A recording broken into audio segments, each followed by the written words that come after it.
Tonight, Question Time comes from Devon on the English Riviera, and it feels a world away from the drama unfolding in Westminster. But what happens there affects everyone here, and they've plenty of questions about it. Welcome to Question Time from Torquay.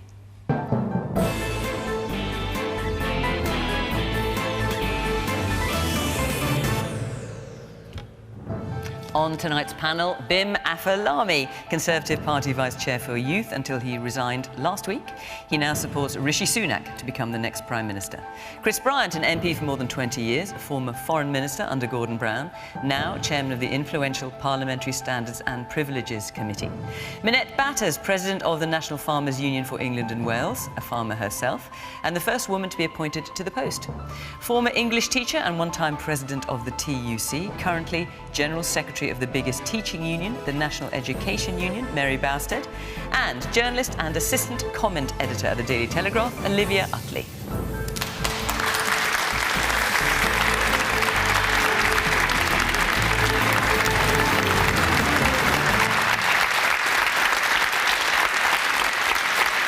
Good evening. Welcome to the panel. Welcome to our audience here in Torquay. Great to see you all. And, of course, welcome to you at home. Do join the conversation in the usual way on social media at BBC Question Time. Be part of the conversation. Let's hear what you've got to say. Right, our first question tonight is from Maureen McAllister. Do you think a change of leadership will be enough to encourage more trust in our government? Right, so we're down now to the last five. Chris? No. I don't think so. Maureen, you'll be surprised to hear. I mean, I'm absolutely shocked that they kept this man in place for so long. What was it they didn't spot ages and ages ago?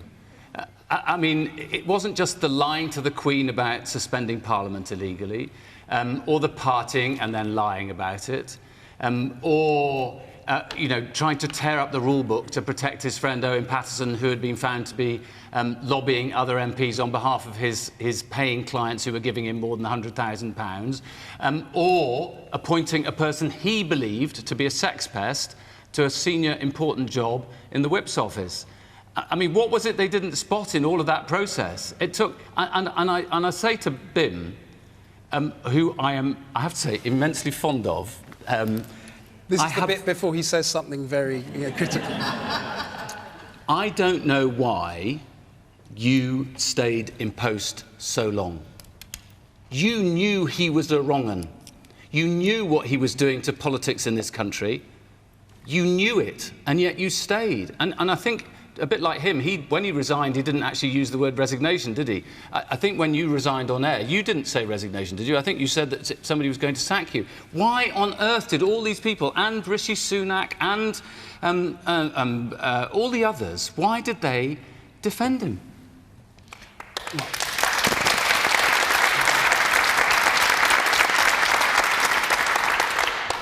So the first thing I'd say is that the issue with the illegal parties at Downing Street, that was, I think, the principal issue in this year, 2022, that led to the particular erosion of trust with you, members of the public, and indeed within the party. The Prime Minister apologised for that, and we had a confidence motion. Now, in the run-up to that confidence motion, the Prime Minister, in discussion with people like me and many others, said words to the effect of, I've apologised, I know things went wrong, give me a chance to rebuild trust in me, in the government, in the party. He did also say, I would do it again, in terms of, if you remember, when he was explaining why, for the event that he got a fixed penalty fine, he was thanking a member of staff, and he said, I thought it was my duty to thank people who were leaving for morale. I would do it again. Well, I think the point he was making was wanting to thank people is something he didn't want to resile from. But my point was simply, he asked for that, a chance to rebuild that trust. We gave him that chance only at the beginning of January, I think the confidence motion was, beginning of June rather, though it seems like a bit longer ago now. And the reason why I resigned when I did was that with the issue with the former Deputy Chief Whip, I felt that was an example of some of the similar behaviours that we'd seen, and therefore I didn't feel that things were getting better, and I thought they were not improving, and therefore I felt that I should resign, and many, many other of my colleagues did so. It's important that we don't trivialise what has happened. We live in a democracy. We had a Prime Minister elected with an 80-seat majority only 2.5 years ago. It's a big thing for a party to remove or for a Prime Minister to be forced to step down mid-term like that. We shouldn't trivialise that. But Bim... And so as a result, it was... I don't apologise for it being a very hard decision. I think the loyalty that we owed as Conservative MPs to the Prime Minister, and indeed staying together as a party, was important to deliver on the mandate that we were elected on. But Bim... But no, just let me finish. Just briefly. But when we felt that we couldn't do it, those of us like myself who felt that, then I thought it was right to resign, and many other people did as well. I think that's not a... When the Owen Paterson report came forward, which showed that Owen Paterson on at least 14 occasions had lobbied government ministers in favour of companies who were paying him hundreds of thousands of pounds, you voted to tear up the rule book to protect him. How on earth can you come to the conclusion that that was the right thing to do? Was it just because you were standing by the whip? You're a decent person. How on earth was that the right thing to do? That's where all of this started.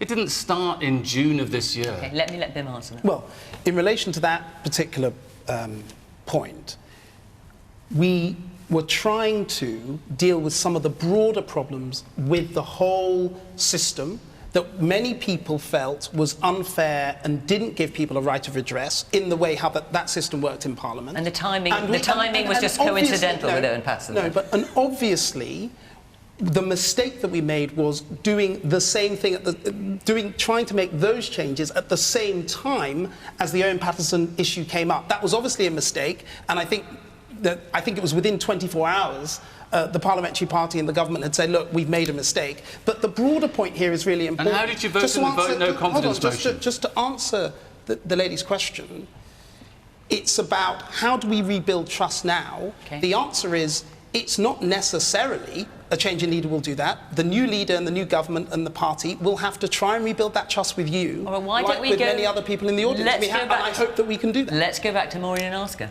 So your question, do you think a change in leadership will be enough? Will it be enough for you? I don't think so. I think it's about hearts and minds. And are you saying that, can I ask, as a Conservative voter?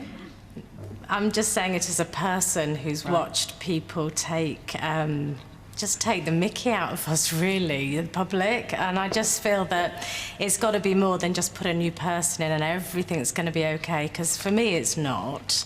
And I think that we've been through so much that... So what would you like to see happen, Maureen? I don't think I'm qualified to make those sorts of views, but I just think it's somebody that's actually...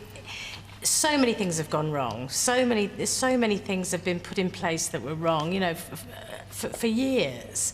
And I think it's actually taking a bit of responsibility.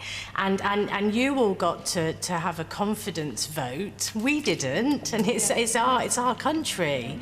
And I just think we need to have more respect for you, but I think you need to have more respect for us, because we're not...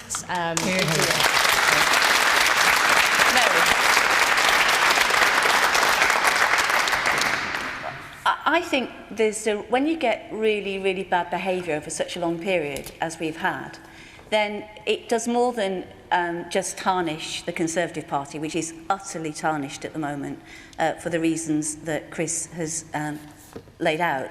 But it also has an effect on politics itself, because it's very easy then for everyone to say, well, they're all the same.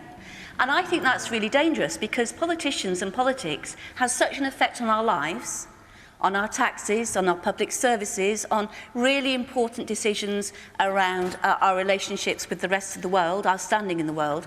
And when you have, as a Prime Minister, somebody who is a serial liar, who, and it wasn't that you just decided to tie up Owen Paterson with a wider reform. What happened was there was a meeting with Boris Johnson and Charles Moore and others, and they decided to get Owen Paterson off. So that's not right, and you can't, get out of it like that. But when you have such, dragging honesty and truth and probity through the mud, then the danger is people switch off from politics, and politics is serious. And whether we like it or not, politics affects our daily lives every day. So we have to have politicians who we can engage with, who we can trust, and who we can respect, and who we can challenge, knowing that when we challenge them, they are to the best of their ability telling us the truth. I am very, very slow to call someone a liar, because I think that's a big word, and that's an intentionally to deceive. You can get things wrong, you can make mistakes, you can forget. I think we've been led by somebody who lied and lied and lied again, and I think that's toxic to the body politic of this country. All right, lots of hands up. Let's hear from Tom. Yes, a woman here in the white dress in front. Moving on from that, how do we now trust the Conservative Party with the choice of the next leader? I mean, all I'm hearing is we're going to give you tax cuts. We need more than that in this country. We need a good statesman to bring this country back to, you know, looking after its people again. OK. Man here in the front in the blue shirt. Talking about turning people off from politics, one of the problems is it's so binary. It's like a Punch and Judy show, even with what the conversation that's happening now. Chris, you're saying they're liars, he's a liar, and that's it. That's all you're saying. And then there's just a defensive response. But actually, if you talk about this maturely, then, yeah, Boris Johnson's a liar, and I wouldn't defend that. But look at what he has done. And to remind ourselves, let's look at what Parliament was like before he took over, when we're going through the Brexit situation, and Parliament was just a laughingstock in a way, the way it could not handle the situation. Now, Boris has led us out of that. He's followed the will of the people in the country, got through that, got us Brexit, he's dealt with COVID, he's introduced a levelling. I live in Bideford in North Devon, and levelling up is extremely important for towns like Bideford. He's introduced that, and there's Ukraine, he's done well there. So, Chris, why don't you just say that, yes, he's a liar and he should be dealt with, but on the other side of that, he's done some things which are good, and then we can have a more mature conversation. Okay, briefly, because I want to bring in more audience. Because I don't think he's got the big calls right. Because I don't think he's got the big calls right either. Actually, France, Germany, Italy, Spain, I think Sweden and Singapore have all done a faster vaccination process than we have. Actually, Boris Johnson earlier this year was saying that inflation was not something to be worried about, and look what's happening in the country. Actually, the Prime Minister only last year said that we were not going to see tanks rolling across Europe again, and look what's happened in Ukraine. And for that matter, I am very critical of Boris Johnson, because ever since 2014 and the Conservative Party, they've refused to deal with dodgy Russian money in the British economy, and that has made us vulnerable, and it's emboldened Putin. So I don't think he's done well by Ukraine at all. OK. Woman there in the blue top. I want to pick up a point that you raised at the very beginning about being in the far southwest of England and feeling completely different to Westminster. And I also think there's something for me about that there's a feeling that we have been left behind. We were affected by Brexit, by not getting the grants to do with agriculture and farming. Fisheries was a big issue, and we've been promised things time and time again about a better transport link. God help us if it rains again, because we'll lose that link along the estuary. Better transport links, and actually we are part of England. We are part of a wider system. But getting back to the point about the leadership, I totally agree. I don't think a change of leader will necessarily. It's not enough. So what do you want to have a general election? Is that what you're saying? I don't think I do, but the process is totally out of the public's control. We voted 2.5 years ago, and it was a democratic process. Because of the way our government runs, we are now in the situation where those decisions are going to be made for us by somebody else. And to the lady's point down here about the tax rises, and that's great, but actually it comes... The tax cuts, actually. Sorry, tax cuts. But actually that comes at a price. And our communities down here, we've got some of the most deprived wards in England. People are surprised by that. Torquay has got, I think it's the highest child protection rate outside of Liverpool. So it's not all green and lovely. It's not all beautiful. And actually, I suppose I'm asking that we need to have our say as well. OK, and the man in front. But honesty matters. And if a contender has publicly defended a lie, where does that put the contender? Right, OK, in terms of the Tory leadership. Olivia. Well, I'm going to say something quite positive here, actually. I think that Boris Johnson, I voted for Boris Johnson at the last election, and I think, as the man in the front row says here, he did get quite a lot of the big calls right, but I was ultimately very disappointed in him. He was clearly temperamentally unsuited to the job, and he wasn't willing to have honest conversations with people. He wanted to give whatever. He spoke to one person and they said, can you give some money to my constituency here? He said yes. Then he said tax cuts here. He just wanted to please everyone all the time, and that ultimately was his undoing.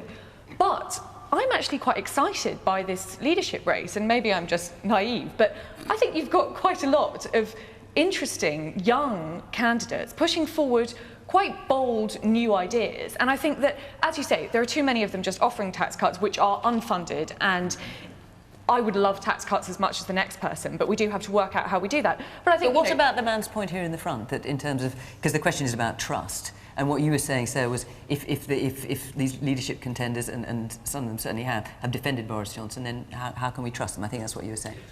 Well, I mean, it's difficult, but I think I agree with what Bim was saying there, that unseating an elected Prime Minister after 2.5 years is a big decision. And I hope what quite a lot of those MPs and ministers were doing was sitting there thinking, what's the right thing to do here? And they came to the decision, and maybe it took a little bit too long, and maybe they were worried about the democratic consequences, maybe they were worried about their own seats or whatever. But ultimately, democracy worked. We got the man out who clearly wasn't suited to the job. And we've now got a raft of new leadership contenders from diverse backgrounds, as I say, sort of young, interesting, offering something different for the country. And yes, it will take a while to restore faith in the Conservative Party, perhaps, but I think in some ways this is democracy working at its best. Should Boris have gone earlier? Yes, I think Boris should have gone earlier. Did you write that? The Telegraph was writing it constantly, yes. OK. Let's let someone else on the panel come in. Chris, if that's all right. Minette. I mean, I think the challenge is with some of what Olivia says is, you know, yes, lovely, bright young things that no one's heard of and no one knows, and suddenly running the country, that's quite frightening. You know, look, if we are going to restore trust, and let's hope to goodness, we don't have time. You know, my sector, not just my sector, farming, every single one of us eats, and so above all else, I want them to take food seriously, because it hasn't been taken seriously at all for the entire time of the previous government. We only saw this week an expose in Politico saying that actually Australia and New Zealand were going to harm British agriculture, not just British agriculture, but Scottish. You mean the trade deals with them? The trade deals with Australia and New Zealand. They were going to cause harm to farmers in the four nations. Time and time again, we said they are going to cause harm. They are going to undermine us. They're allowed to produce food to different standards, and that was ignored. And then the FOI goes in from Labour, and it comes out that, yes, it is going to cause harm. And time again, I was told, you can just be more positive. You must be more positive. I said, you know, we want a strategy and a policy. We know what road we're on then, and farmers need security. But it isn't just about farmers. I've witnessed the pig sector now 20% smaller than what it was. We have culled thousands and thousands of pigs because we didn't have a strategy for when we left the EU. We have got fruit and vegetables rotting in the fields. We have got a cost of living crisis, which I'm sure we'll come on to, but it's criminal to be wasting the food that we are and putting people out of business because we haven't got a strategy and a policy in place. And in terms of the question, Minette, will a change of leadership be enough to encourage more trust?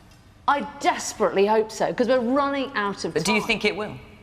Well, that depends on, you know, the bright young things that Olivia refers to. I mean, it's a massive job right now. It's a massive... Well, there are some that were in the previous cabinet. There are many that are not. And the polling today was saying that some, you know, less than 10% knew who they were. So I think that's a huge issue, really.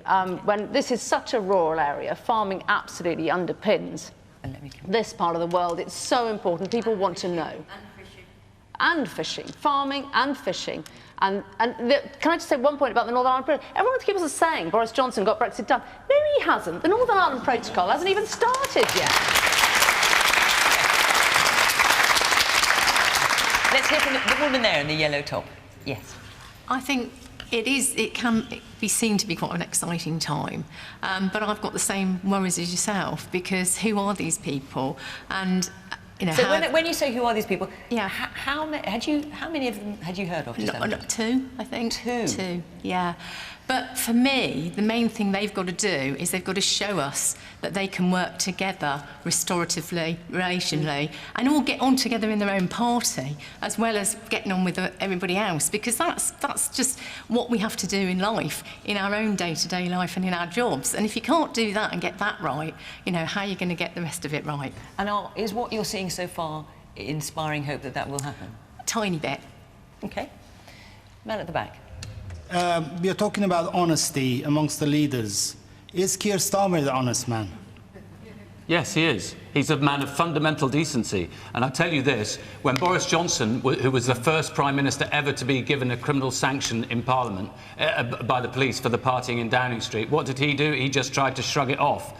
What did Keir Starmer do when everybody was saying that he needed to be investigated by the police? He said, if I'm fined, I will resign. That is a man of decency, integrity, and he would be a very fine Prime Minister. Ordering 30 pizzas for his people in that beer gate, is that a honest man, is he?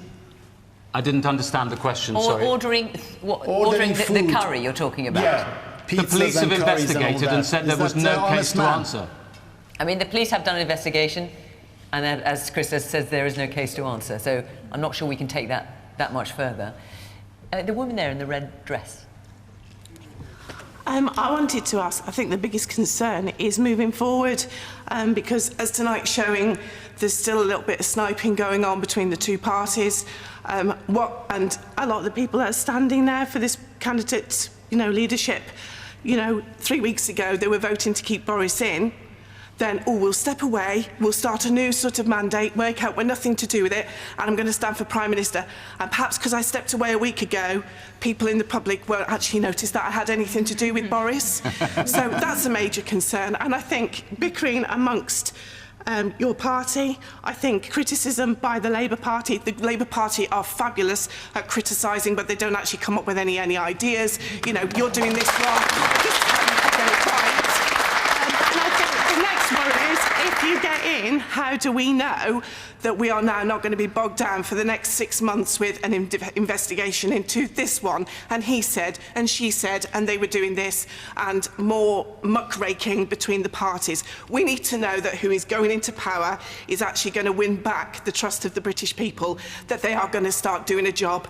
And I think what they need to do is lots of little adjustments to the problems and the issues that this country has, and create a domino effect and get Great Britain back on track. Okay. Let's hear from the man in the front, the black T-shirt. We keep talking about trust, but I don't see any of the current leadership contenders asking for Johnson to go now, which means we're stuck with this zombie government. Nothing's getting done. In any other walk of life, I mean, he'd be gone. It wouldn't be, OK, you can stay on for another 2 months. I think that just kind of highlights why so many people feel divorced and separate from Westminster, because it just kind of seems really counterintuitive to how things work sometimes. Well, sir, I can fully appreciate why you think that. The difficulty is you need there to be a Prime Minister. Typically, whenever, any time in the past, at any other juncture, when we've had a change of government in between general elections, the previous or existing Prime Minister continues to enable an orderly transition. I don't think that that's illegitimate. I think that's important. If the Prime Minister just walked off and just gone away on holiday or something, many people, or maybe even you, in this audience would be saying, why has he abdicated his responsibility? We need sensible government before a transition. I think that would you be saying that? Would you be saying, hang on, Bim, would you be saying that out of interest? No, and if no one stepped up, I'd be saying, well, why don't the Tories have a deep enough ranks for anyone to step up on a moment's notice? Well, why isn't the Deputy Prime Minister standing up? I'm no fan. Well, I'm no fan of I mean, what's the Dominic. point of having a Deputy Prime Minister if he doesn't step up when the Prime Minister has clearly been found unfit to govern? Look, it is, as I say, at every other time in our history when this has happened, the Prime Minister has stayed in place and allowed an orderly transition of power. I think that's very sensible. In fact, in most countries, even after general elections, they have a transition that lasts a long time. It's not unusual. But just to take on the broader point, because I think this is really, really important, what many of you have said, talking about the real issues that affect people in this country, the cost of food, the cost of heating your home, these are critical issues now and, dare I say it, are probably going to get worse later on in this year when it gets into winter. One of the main reasons why I'm supporting Rishi Sunak is I know he appreciates these issues, he understands them, he's got the experience to deal with them. And That's not the only thing people are saying, but people are also saying, how can we trust people who were part of the previous... But the point is, dealing with the actual issues, I know there's a lot of political bickering, and I appreciate that, but dealing with the actual issues and focusing on that and being ready on day one to come in, not as an apprenticeship, but being ready on day one is really important. And that's why lots of my colleagues are supporting Rishi Sunak, for that reason. But normally, when you're disgraced as a Prime Minister or a President, you go immediately. You don't hang around for 2 months. And on top of that, the cost of living crisis is going to get considerably worse in September because that will be the next round of changes to the cap on energy fees, which is going to be something like £700 extra. We have had one big policy victory this year. We campaigned for a windfall tax. Unfortunately, the government haven't done it properly. They didn't backdate it. The energy companies have had massive profits, windfall profits. They should have been properly taxed, and all of the money going to people who really need the support at the moment, not just some of it, which is what the government have done. There's a lot of hands up. I'm going to just take a couple more questions and then I'm going to move on. Yes, the woman in the black top with the glasses there. This is to you, Bim, who just said that it's not tradition for a PM to leave the state it would be in. But since when has this Tory government given monkeys about tradition? Right, OK, and I'll let you answer that bit. The woman in this spotty top, yeah. So you're saying about how we shouldn't be trivialising the fact that, a Prime Minister is being pushed out of his seat, in the midst of his term. But isn't the Conservative Party the party that we've now had we will be having 4 leaders from in, 7 years? Is the Conservative Party making that trivial and making that appropriate for us to be dealing with? And very quickly before I move on. Look, it is clearly not ideal to change Prime Minister frequently, but ultimately, through elections, through the things we've been discussing, democracy takes its course, and you go through periods of time where maybe you change leaders more frequently than you would like. What I'd hope is that going forward now, focusing on the issues, again, that really matter to people in this room and people all over the country, we can rebuild your trust, we can rebuild that connection with the people and show you in a couple of years' time that we've actually done the right thing. If we aren't able to do that, then, you'll vote us out and put in Chris and Labour. OK, I'm going to move on, but before I do, I just wanted to say that I just want to see if any of you would like to be in the audience for our next programme. It's not going to be for a while because we are taking a little break over the summer, but we will be back on the 15th of September. We'll be in Birmingham. So if you would like to be part of the programme then, who knows what will happen by then? Not very much, I suspect. Do apply to the Question Time website and you can follow the instructions there and come and be part of our audience September 15th in Birmingham. It would be great to see you. OK, let's take another question now from Jackie. Jackie Holt. We are promised a high-wage, high-skill economy. Is this likely when employers are told to take heed when giving pay rises and public sector workers to expect a real terms pay cut? Mary, I'm going to come to you because this is an issue for teachers and I know teachers are threatening to sorry, go on I strike, didn't quite get the question. Is that high tax? We were promised a high-wage, high-skill economy. Yeah. Is this like when employers are told to take heed when giving pay rises and public sector workers to expect a real terms pay cut? Well, Boris Johnson and his government were elected on levelling up. We're not going back to austerity. We're going to get people paid properly and we're going to get the public services up and running and we're going to get the left behind parts of the country levelled up. One of the most worrying things about this Tory party election, apart from the electorate, is the fact that suddenly we're now being promised tax cuts, tax cuts, tax cuts, and the only way you pay for tax cuts is decimating public services, which are already, they've gone through COVID, they've had 10 years of austerity. If you look at school funding will not reach 2010 levels in real terms until 2025. So how do we get a high-skilled economy when we starve education of funds? And, you know, I just look at the latest numbers today. The fact is we're running out of teachers. So I looked, at the moment we have for next year 40 physics teachers on courses. That's 2% of the target. We have 16 computer teachers next year. That's 1% of the target. We have 133 maths teachers. That's 7% of the target. We're going to start next year with half our teacher training places not filled. We have teachers leaving, 1 in 8 after 1 year, 1 in 4 after 2 years, 40% within 10 years. You will know, if you're parents or your grandparents, that your children or grandchildren will be taught by multiple teachers because they leave. Or in many schools now, in secondary schools, the secondary school curriculum is being narrowed because there aren't enough teachers to do it, because they're walking away. My members have seen 1/5 of their pay in real terms taken away from them in 10 years. And if they get 3%, which is what the government is offering, that's another 8% taken off their real terms pay, 18% decline. Now, you cannot do that to public services and expect them to function. And public services are the bedrock of a civilised society. You have to pay for them.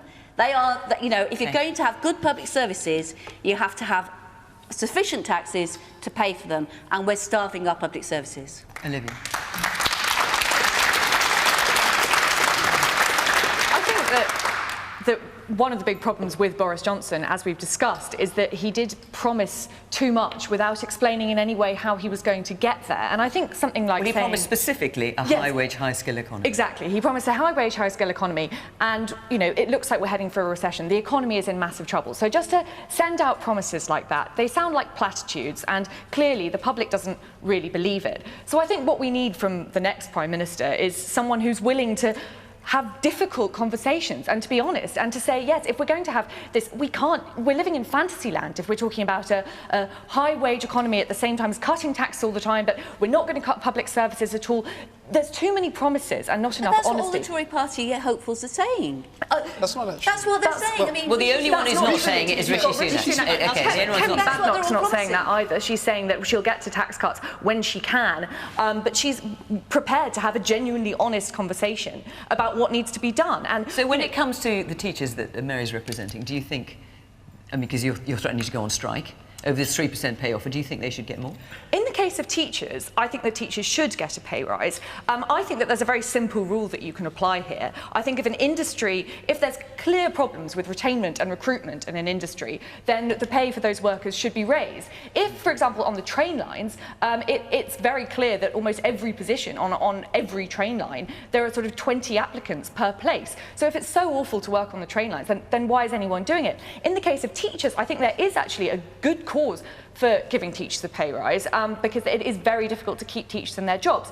But I don't think that militant strikes is the best way to go about it. Only about 1/3 of teachers are interested in going on strike. The vast majority of them, everyone who I've spoken to, is desperate to get back into the classroom and to teach the children who've missed 2 years of education because of lockdown. So, yes, I think that there are often very good cases for pay rises, but I think that we need to have a Prime Minister who is prepared to explain to people, be honest with people about the tough economic decisions they've got to make and not just throw out huge promises like, oh, we're going to cut taxes and immediately while also having a very high-wage economy. I think it's just a question of honesty.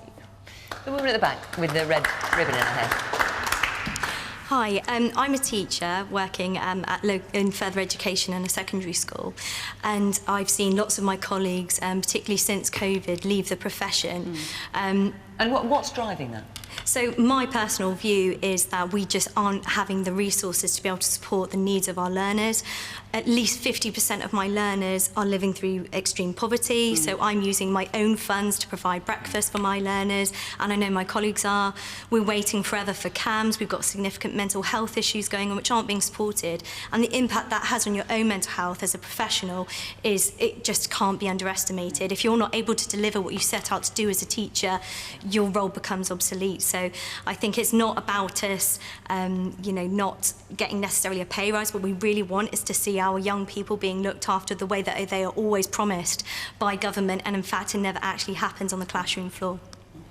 Okay. A man there in the red and black with his sunglasses, there you are. Yes. Yeah. So I'm a university student graduating next week. Very exciting. Congratulations. Thank you. But throughout my degree, a lot of it was, of course, at home, but towards the later stages, there were a lot of strikes, and they were really damaging to my education, some weeks before important final exams. And so 100% support pay rises for teachers, but strikes are so damaging to students, and it really does have an impact on how well we perform. And if we're going to create this high-skilled economy, impacting the students and people that are going to become these high-skilled workers is surely not the way to go about that. Okay. Woman here in the red. I actually work in a secondary school. I'm not a teacher, I'm a support staff, and I work with some absolutely amazing teachers who are so dedicated, and like this lady up here who said who are paying out of their own pocket to feed children so that they have breakfast in the morning. Can you just explain to me how that works then, as you were saying? So what, they are just... They're buying the food? They're buying toast, milk, so that children can come in and have a chat. Children who may not have a great start in the morning at home because they've got a big family, or so that they can come in before they go into a lesson and have some time with a teacher, have a chat, be calm before they actually go into the classroom. But you made a valid point about teachers leaving the profession.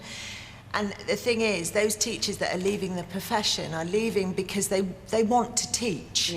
But they are not just teaching, they are being social workers, they are being parents, they are making sure that those children are taking part in after-school clubs. And that's not right. The teachers want to teach their subjects well and be in the classroom with those teachers so that they have the best education, but they're not being recognised for that, and they're not being upskilled. And Minette, I mean, Jackie's question, we're talking about teachers here, obviously reasons that you're here, Mary, but it doesn't just apply to teachers. It doesn't at all. I mean, I remember when this comment, or soundbite, whatever you want to call it, was made at party conference last year, when the Prime Minister said, we're going to be a high-wage, high-skill economy. And it was sort of economically illiterate, because alongside that was the promise, of course, that everything was going to be cheaper. So we were going to have cheaper shoes, cheaper clothes, and cheaper food. And how was all of this going to work? So I think that is the biggest challenge, and what I hope the new Prime Minister will do is effectively open the door to business across all departments, actually, the public sector as well, and have the conversation, because actually engaging has been our greatest challenge. In my entire time, I never got into the Home Office. I was never able, despite the fact that the pigs were getting culled on the farms, the crops are still rotting in the fields, I never got into the Home Office. I mean, I know this is Kevin Foster's constituency. I never got him out on farm to see what was going on. I was pleading. I still am pleading, Bim, for it to be sorted. So I really, really hope that the new Prime Minister is going to open the door, engage and sort these things out, because they are piling up and up and up. And if we go back to more soundbite, illiterate economic lack of viability, it's going to be disastrous. It has to change. So we were promised a high-wage, high-skill economy. Is this likely when employers are saying don't hand out pay rise and public sector workers are expecting to get a pay cut? Yeah, look, I think a lot of this has been unfair, and let me explain why. In terms of high-skill, high-wage economy, the way how, in any country like this, we are going to improve the wealth and prosperity of our country is by skilling our people well in all the... We're talking about schools and further education colleges and university. That is core to what we're doing, and so that's why all the effort and policy needs to go into improving that. It is also true that once you improve skills, you can improve wages because, of course, your businesses you're setting up or where you're working, they are making more high-value products, they're doing better, and then they can sell them for more, and then that increases the wages they can pay people. So that is absolutely core to not just what this country needs to do, what every single country should be trying to do is aim for a high-skill, high-wage economy. And in relation to the idea that that is somehow not possible at the same time as not giving very high, though potentially, very desirable salary increases for teachers, for example, or other areas of the economy, the question is really not whether we want to increase teachers' salaries. I think they should be, but it's about the timing. And let me explain why. We've had a 20% cut over 10 years, so explain to me when? What we have right now is we have a problem of inflation, significantly rising prices that are above 10, 11%, and in some things they're significantly higher than that. Right now, the job of the government and the previous Chancellor, indeed, if he becomes Prime Minister, or indeed any other of the candidates who become Prime Minister, is to try and bear down on those rising prices so they don't keep going up over the medium and longer term. Once you get it under control... Wages aren't driving inflation. Wages, 3% is not going to drive inflation at 11%. What's driving inflation is a war in Ukraine, putting up oil prices, gas prices and food prices. It's not public sector pay. It's not a question of what drives inflation, it's what can contribute to it getting worse. Because what you have is a situation where you've got energy problems that are global, to do with oil and gas, partly made worse by Ukraine. You've got supply problems in Asia and China and various other things. So what we need to do for the time now is to make sure we get a lid on control rising prices. Once we do that, we can do the things that improve, we can get salaries up in all private and public sector and many other things. But it's really, really important that we don't all now say, right now, because of rising prices, all the wages in the economy need to go up by the same amount, because what that means is that those prices will continue to go up, and you need to go through a period of time where we bear down on those rising prices. Chris? I think sometimes politicians are massively out of touch with how people's ordinary lives are.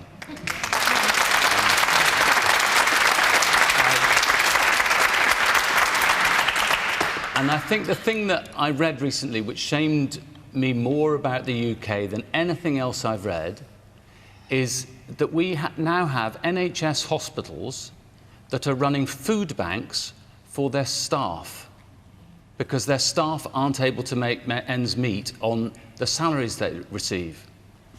And I don't think any lectures about, this is going to make any difference to people. I also connect that with the fact that we've got an NHS backlog of 6.6 million people waiting for treatments. 6.6 million. And if you think it's all about COVID, it's not, because it was 4.8 million before COVID started. And at the moment, we're not training enough GPs to meet the number of GPs who are leaving this year. But coming back to the question, Chris, it becomes a high-wage, high-skill economy. So you've got Mary here saying, in a very impassioned way, that teachers should get more than 3%. Yep. You've got Bim saying, if you go for 11%, it's going to fuel inflation. What would Labour do? But my point is that all of these things are connected. But what would Labour do, for example? Well, for a start, I wouldn't waste £28 billion on a test and trace system that didn't work at all. In respect of Mary, no, government waste is a really important I'm not saying it isn't, but Mary's here and saying that teachers should get a higher pay rise than 3%. Would Labour agree with that? I think I'm not the Labour spokesperson, no, but I think but since I'm here, yes, I think they should, and I think we should do many more things to make sure that ordinary people who are in all those jobs that we clapped during COVID, hypocritically it now turns out, in many cases, all those people are able to put food on the table and pay the rent. I cannot tell you how many people I have in my constituency now who are terrified, literally terrified about paying the rent. And are going, and many of them are public sector workers. But isn't the worry also that there are private sector workers who are in exactly the same situation? And I think sometimes people make the mistake of sort of imagining that everyone in the private sector is somehow rich, but there are all sorts of, cleaners working in offices, etc., who are in exactly the same situation. And won't they just be paying for an enormous rise in public sector wages out of their own salaries and become poorer? So unless there's a way to balance this, it's very easy for Labour in opposition to promise huge pay rises. So a lot of people in those circumstances are people who are in work but on universal credit. Two things I'd change about universal credit immediately. I would reverse the cut of £20 a week, which the government took off everybody. And the second thing I would do, I don't know whether people know this, but for the first 5 weeks when you're on universal credit, you get nothing. You have to wait for 5 weeks. And what you can do is you can apply for a loan from the government. So the government puts you into debt from the very beginning, and then you never get back out of it. In communities like the area where I represent, and it's also true in a lot of parts of the southwest down here, working families, private sector or public sector, many of them are relying on food bank. I think that shames our country. All right, I'm going to try and get one more question in from Mary Greener. Do you think that legislation should be introduced to curb the number of second homes in Devon, Cornwall and other parts of the country, which is creating real problems for local people? And what are your thoughts on this, Mary? Well, I work in Cornwall in the health and social care sector, and I live in Devon. And what we see is three things, really. One is that communities are being completely decimated. There are communities in Cornwall where 70% of the homes are second homes, and they're usually empty. The second thing that's happening is that we're having dreadful problems recruiting staff in health and social care because they can't find anywhere affordable to live. And the third thing is that we're working with some very vulnerable people. And if you are trying to recover from a drug problem, mental health problem, it's really difficult if you haven't got a decent roof over your head. So I know it's a problem across the country, but I think in Cornwall in particular and in Devon, it's a real problem and it needs to be addressed. Minette? I think I'm right in saying, Mary, that there are 11,000 second homes alone just in Devon. And that doesn't include holiday lets? Exactly. So it's a massive, massive issue, and it looks like the loophole is going to be closed, but that is only going to happen in 2023. And affordable housing for people to stay in communities is now a massive and growing issue.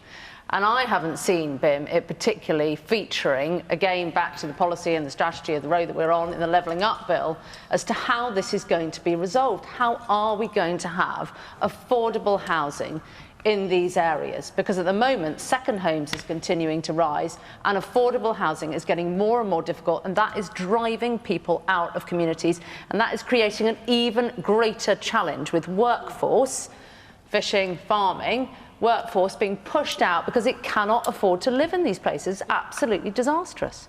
Olivia, should legislation be introduced? Well, I think one very simple solution to this is to build more homes. The problem is that ordinary local people are being pushed out of their houses by second homeowners and are being priced out of the area altogether. My in-laws are in Cornwall, and you know, they see all the time that all of these second homeowners, as you say, it does decimate communities and it is a massive problem.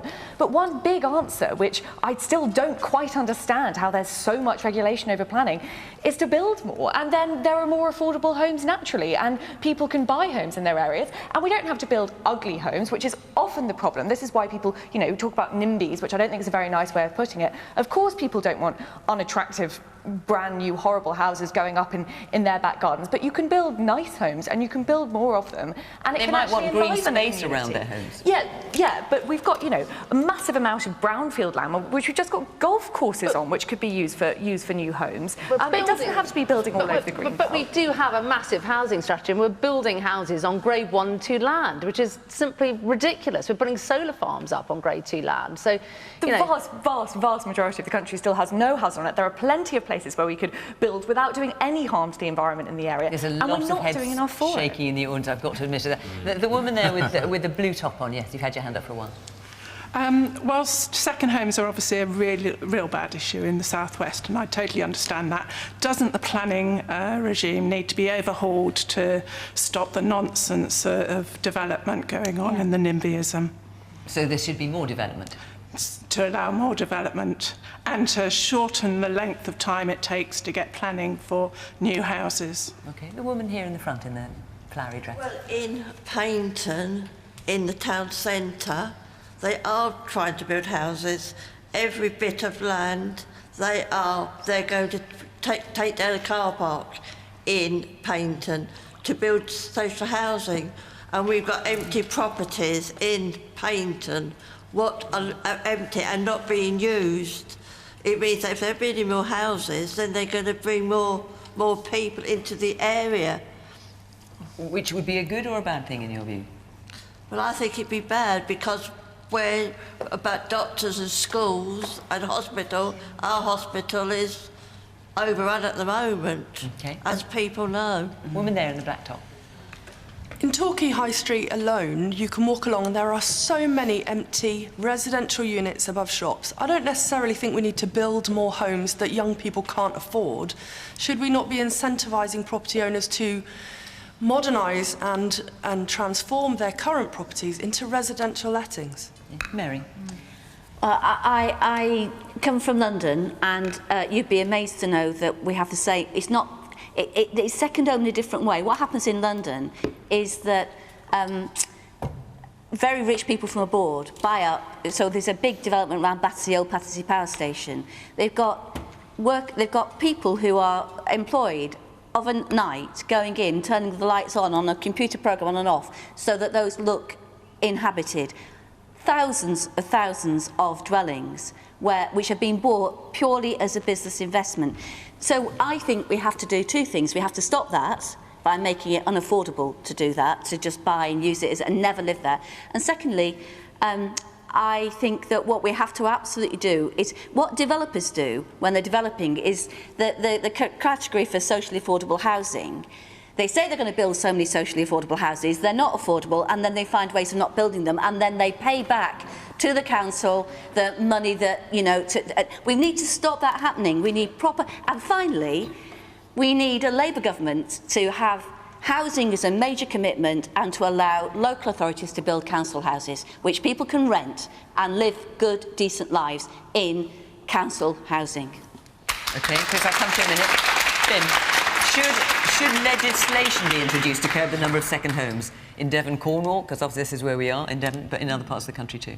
No, I don't think we should introduce legislation for that. I think that your local councils should be allowed to take more action in areas where it's a big problem, as it is here. I think there are a couple of things we can do. The first is we could increase the taxes on people having second homes to sort of reduce the incentive for people to do that and put that money directly into building more affordable housing or social housing in the local area. Secondly, I think this is a broader point. I think that I'm very worried about the prospects for the next generation in terms of home ownership, in terms of getting on in life. If you compare home ownership levels of younger people, say under 35, now compared to, say, 30 years ago, they're significantly down on where they used to be. I think that is a real social problem that will grow over time. I think we need much more focus, not just in the Conservative Party, but across the political spectrum on that issue. And just the last thing I'd say is around local communities. I support what Olivia said in terms of building more homes and building attractive homes and building homes that are environmentally friendly and have the insulation, have that sort of modern materials that can last for the long term, because going back to the conversation about sort of excessive heat, we need to make sure that our homes are fit for purpose. Chris, now, obviously you were set a challenge there by Mary. Mary said she wanted a Labour government. Well, there was a bit more to it than just that. Well, and Bim said, I'm going to be the Prime Minister. There was a challenge from Mary. And also, obviously, you're an MP for Rhondda, and that Wales is taking action over second. Wales is already taking action in precisely this way. I'd say one thing before that, though, which is that I think too many decisions are made in London and the South East, affecting the whole of the rest of the country. And we need far more devolution across the whole of the country so that more decisions are made closer to the people that they most affect. We have regional disparities, of course, on postcode lotteries in terms of healthcare provision and also in terms of housing. I completely agree that I'm going to be very straight about this, which is, I think, a failure of the Labour government in the past was that we didn't build enough council housing. And actually, I always supported the idea of people being able to buy their own council house, as long as the money then went into building more council houses for other people, because otherwise you're basically pulling up the ladder once you've climbed up. And so we just need to build more affordable houses. It needs to be genuinely affordable. But what about the question, should there be legislation to curb the number of second homes? Yes, I would say say that there needs to be legislation, but it needs to do it in a way that allows local authorities to make specific decisions. So, for instance, one of the issues in the Rhondda, we have, I think it's something like 72% home ownership, because they were all former minor cottages. They're not, the average cost of a house is something like £100,000, so less than the cost of a tree house at Chequers. But what I want to see is each different area being able to make their own decisions. In the Rhondda, we haven't got this issue, but in the Brecon Beacons, which is just next door, they do.